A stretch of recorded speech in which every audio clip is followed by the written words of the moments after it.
కార్తీక పురాణం 21వ అధ్యాయం పురంజయుడు కార్తీక ప్రభావము నెరుంగుట.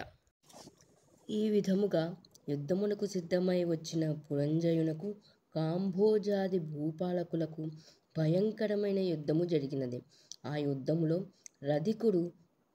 రథికునితోనూ అశ్వసైనికునితోనూ గజసైనికునితోనూ పదాతి సైనికులతోనూ మల్లులు మల్లయుద్ధ నిపుణులతో ఖడ్గ గదా బాణ పరశువు మొదలగు ఆయుధాలు ధరించి ఒండోడల ఢీకొనుచు హూంకరించుచు సింహనాదులు చేసుకొనుచు శూరత్వ వీరత్వమున జూపుకొనుచు భేరీ దుందుబులు వాయించుకొనుచు శంఖములను ఊరించుకొనుచు ఉభయ సైన్యములను విజయకాంక్షులై పోరాడిరి.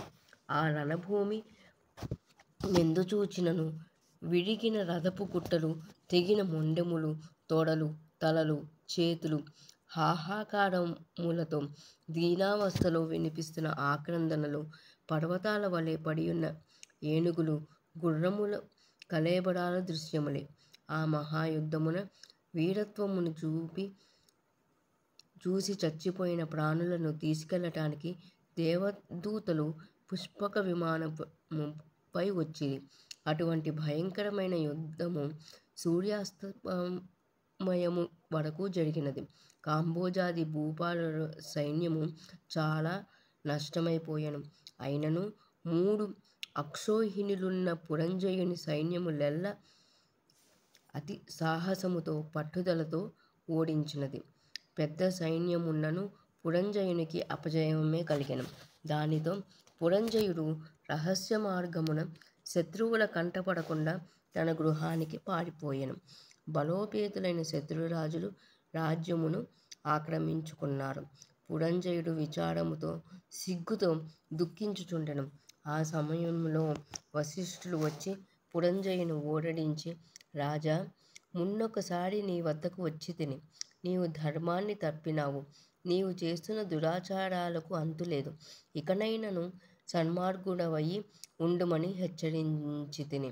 అప్పుడు నా మాట నువ్వు వినలేదు.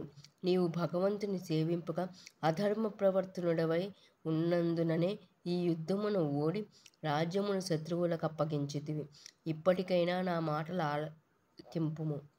జయాపజయములు దైవాధీనములని ఎరింగియు నీవు చింతతో కృంగిపోవుట ఎలా?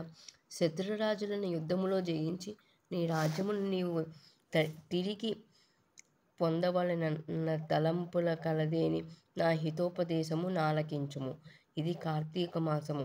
రేపు కృత్తికా నక్షత్రముతో కూడిన పౌర్ణమిగాన స్నాన జపాది నిత్య కర్మలాచరించి దేవాలయమునకు వెళ్ళి దేవుని సన్నిధిని దీపారాధనము చేసి భగవన్నామ స్మరణమును చేయుచు నాట్యము చేయము.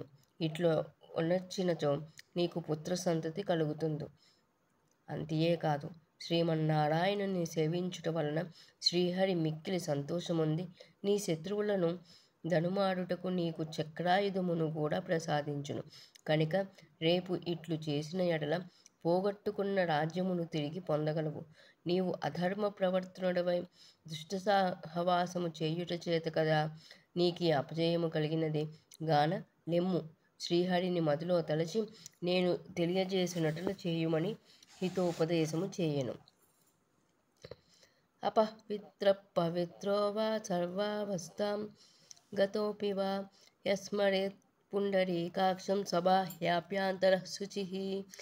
21వ అధ్యాయము 21వ రోజు పారాయణము సమాప్తము.